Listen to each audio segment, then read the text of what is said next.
Et yo les gens, c'est J, on se retrouve pour la review de l'épisode 56 de Sun et Moon cette semaine. Un épisode assez intéressant de mon point de vue parce que c'est sur Dodoala et j'adore ce Pokémon. Mais d'autre côté, c'est un épisode filler donc c'est un peu moins bien, tu vois. Et la tournure de l'épisode est très bizarre, Enfin, c'est même pas comique, mais c'est genre ça veut faire du sérieux avec du comique. C'est assez étrange pour une fois. Donc bon, c'est assez tordu, mais bon, pourquoi pas. Après tout, fallait bien faire un épisode sur Dodoala et je pense qu'ils avaient pas trop le choix que de tourner la chose comme ça. Donc bon, tant pis. Mais l'épisode est pas mauvais en soi. C'est juste que c'est un filler, tout simplement, encore une fois. Donc voilà. Donc, ce qui se passe, c'est que en fait, pendant un cours dont le but étant de s'entraîner en combat Pokémon, tout simplement, Dodoala en fait tombe sur le terrain du combat entre grosses guillemets opposant Sacha à Kaki. En fait, si vous voulez, Sacha et Kaki s'affrontaient et du coup, Dodoala tombe entre les deux. Et donc ils arrêtent tous leur activité en fait parce que voilà, t'as un truc qui tombe, tu vas pas continuer comme ça sur sa gueule, ça se fait pas. Donc oui, donc ils arrêtent tous leur combat en fait. Et donc Fort va en profiter pour faire un cours improvisé spécialement pour Dodoala, vu qu'en fait les enfants, les héros, appelez comme vous voulez, se posent en fait des questions, ce qui est totalement logique, à savoir par exemple pourquoi est-ce qu'il ne se réveille jamais, comment il fait pour manger tout simplement, etc. Donc il y a plusieurs questions comme ça qui reviennent, et c'est vrai que c'est des bonnes questions, c'est assez intéressant mine de rien. Et donc Forb répond pareillement quelque chose de très intéressant, je trouve personnellement. Il répond en fait qu'il mange tout en dormant, bon ça on le savait, et qu'en fait son plat favori c'est une espèce de plante qui prolonge le sommeil en fait. Du coup ça fait que à force de manger que de ça, du coup il passe son temps à dormir, mais il a cette habitude de manger en même temps qu'il dort. Donc du coup voilà, ça fait un combo, et je trouve ça vraiment intéressant parce que en soi dans les jeux c'était pas expliqué ça. Ce qui est normal, tu vas pas faire un espèce de truc pour ça, c'est assez logique. Mais du coup, j'aime bien, ça fait plus de sens et tout. Pourquoi est-ce qu'il dort tout le temps et tout? C'est pas juste parce que c'est une capacité d'un Pokémon et tout, tu vois. Là, il y a vraiment une logique à savoir que il arrête pas de bouffer tout le temps la même chose et que du coup, c'est ça qui prolonge son sommeil. Et j'aime bien ça, j'aime bien cette explication. Donc voilà. Et donc, Sacha va essayer de tout faire pour le réveiller, même de hurler comme un porc, mais rien n'y est fait en fait. C'est-à-dire que Dodoala ne bronche pas du tout. Et en fait, le directeur Shen va arriver à ce moment-là et il leur raconte en fait qu'il est impossible de le réveiller. Vraiment, il est impossible. C'est-à-dire des fois il va grimacer ou des trucs comme ça, mais c'est en fonction du rêve qu'il fait. C'est-à-dire où il fait un mauvais rêve, un cauchemar, tout ça et tout, ou alors il fait un bon rêve, il va avoir un très bon sourire et tout. Mais sinon, il est impossible de le réveiller. Vraiment impossible. Et donc, il va ainsi leur parler de leur première rencontre à lui et à Dodoala du coup. Et en fait, il y a un flashback. Et du coup, on voit que Dodoala avait perdu son espèce d'objet fétiche qu'il porte toujours avec lui. Vous savez, cette espèce de rondin de bois, je pense que c'est un truc comme ça. Et en fait, il n'arrivait du coup pas à dormir paisiblement, ce qui dérangeait en fait certains habitants en fait, ils étaient en train de faire des récoltes dans un champ et Dodoala les gênait en fait avec ça et tout. Et donc, le directeur a eu l'idée de remplacer en fait son objet avec un fruit à peu près de la même, pas de la même taille, mais un fruit de la même forme, voilà, pardon. Et du coup, Dodoala par contre, lui, il préfère la tête de chêne en fait. C'est-à-dire que il a senti le fruit et il s'est dit paf, je saute. Et du coup, il a atterri sur la tête du directeur chêne. Et du coup voilà, il est resté comme ça. Il préfère la forme de la tête du directeur Shen. Voilà, tout simplement. C'est assez con, mais bon, pourquoi pas. Et donc au final, le directeur s'y est habitué.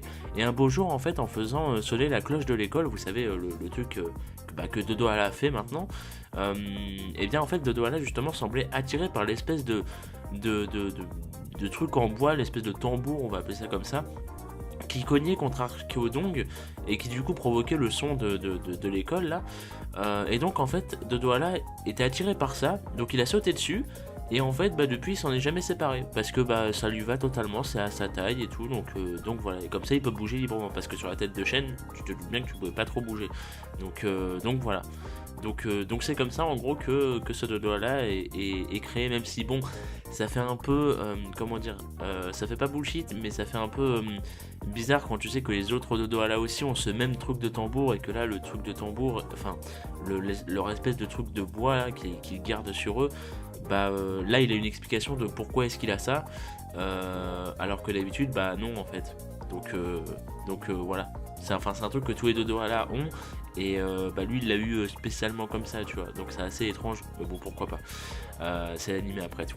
Et donc Sacha propose du coup de voir comment est-ce qu'il s'en sort en combat, parce que du coup est-ce qu'il combat tout en dormant et tout, et au final du coup il met rapidement, mais vraiment très rapidement, Flamiaou et Bumata KO, hein, littéralement, c'est à dire qu'en fait il affronte Flamiaou, il le recte très rapidement. Du coup Kaki se sent un peu chaud et tout, il se dit ouais bah qu'est-ce que tu vas faire contre Bumata, et donc Bumata se fait pareil, il se fait recte assez rapidement aussi.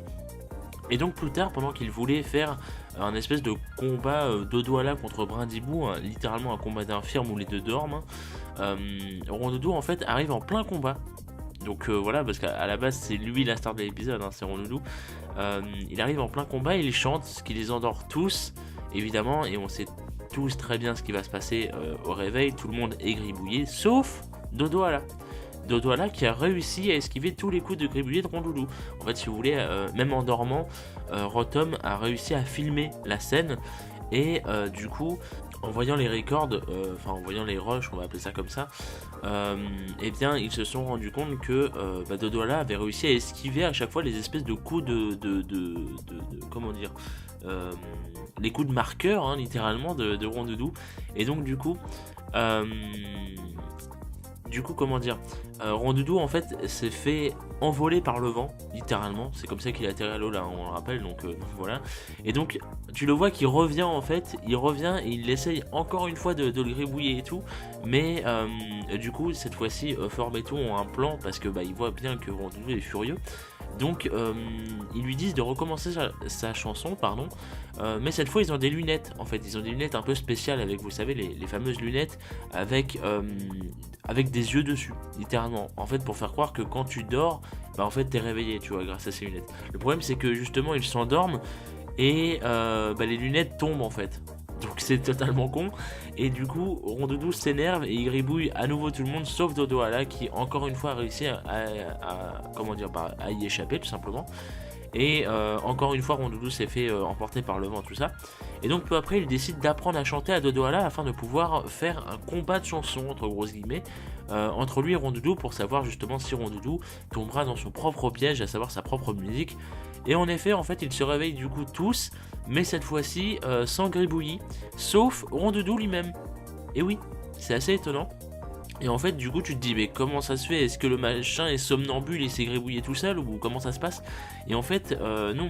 En voyant les images filmées du coup par Rotom, il voit que Rondoudou s'est endormi avec sa propre berceuse, et que c'est Dodoala qui l'a gribouillé. Pour se venger, j'en sais rien du tout, mais au final, c'est le guaqueur guaqué. Et donc, au final, en voyant son visage, Rondoudou, tout le monde pensait que Rondoudou allait péter un câble, allait devenir super vénère et tout. Et en fait, non, Rondoudou trouve ça très drôle. Et il s'en va. Après avoir fait la paix avec Dodoala, il s'en va, il se fait encore une fois emporter par le vent. Et l'épisode se termine comme ça. Voilà. Donc c'était un épisode vraiment con, pas spécialement utile ni rien, c'est un épisode vraiment marrant et personnellement je le trouve intéressant parce que j'aime beaucoup l'idée du Pokémon de Dodoala, j'adore le Poké, donc c'est un de mes préférés pour moi dans la 7G, hein. Donc voilà, donc j'étais content d'avoir un épisode sur lui, mais c'est vrai que si on s'en fout totalement de Dodoala, c'est un épisode totalement à éviter, il faut se le dire, donc voilà. Et par contre, l'épisode de la semaine prochaine a l'air vraiment cool. Du coup, la preview nous montre que Rotom va prendre toutes ses formes. Donc, on va avoir Motisma tondeuse, frigo, ventilateur là. Il y a quoi d'autre? Il y a machine à laver. Et je crois que c'est tout. Non, il y en a une cinquième. Je sais plus. Ah, le four, évidemment. Et du coup, voilà. Et en fait apparemment il comprend pas trop comment c'est possible de se transformer comme ça et tout, donc c'est un peu bizarre, ça va sûrement faire comme l'épisode de la saison 12, je crois que c'était le premier épisode justement, où on voyait Rotom, on voyait un Rotom dans une espèce de grande maison qui possédait tous les appareils électriques possibles et du coup paf, il foutait le bordel et tout. C'est un épisode qui à l'époque m'avait fait mourir de rire avec Flav, donc ça risque d'être, c'est pour ça que ça m'intéresse de voir l'épisode de la semaine prochaine. Mais du coup voilà, on verra bien. Et surtout, ce qui est le plus important à noter dans cette preview, excusez-moi, c'est que Mark Shadow va faire une apparition. Et ça, c'est intéressant. Alors après, je doute que ce soit une grosse apparition. À mon avis, il va juste apparaître et c'est tout. C'est-à-dire qu'on le verra 3 secondes et puis il disparaîtra. Je pense que c'est ça. Je sais pas trop pourquoi. Peut-être que ça teasera un futur. J'en sais rien du tout. Mais bon, en tout cas, il y aura Mark Shadow. On verra bien ce qu'ils en feront. Mais bon, je m'attends pas à grand-chose. Donc ne vous attendez pas à grand-chose non plus. Hein. Et puis voilà, on verra bien ce qui se passe. On peut être surpris. Donc bon voilà, en attendant voilà. Donc merci à vous pour avoir écouté cette petite review.